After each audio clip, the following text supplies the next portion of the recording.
Nu tai va, tai aš neįsivaizduoju, ką aš čia darysiu. Gal tiesiog padarysiu tokį didelį sumuštinį viduj kepalo, nes nesugalvoju, kaip pa-LGBT-kinti viską. Čia kaip toj laidoj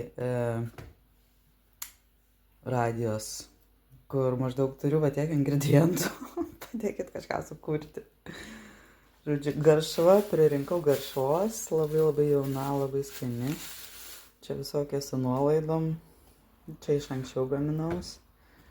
Bus matyti. Tai va, išskobiau, dėsiu šitų dviejų, paskui žiūrėsim, ko dar privaryt galima.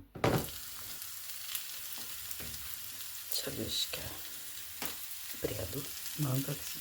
Man toks įspūdis, kad šitas patiekalas irgi biškį pavasarinis. Tokia konfiguracija. Anyway, eis į orkaitę jau. Nu va, o dabar ruošiu salotas, čia iš duonos iškabinta. Ir man atrodo, mano patiekalas bus gatavas.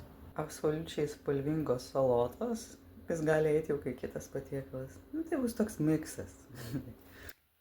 Paruošta maistui. Labai spalvingos salotos. Ir čia toks pavasarinis kepalėlis.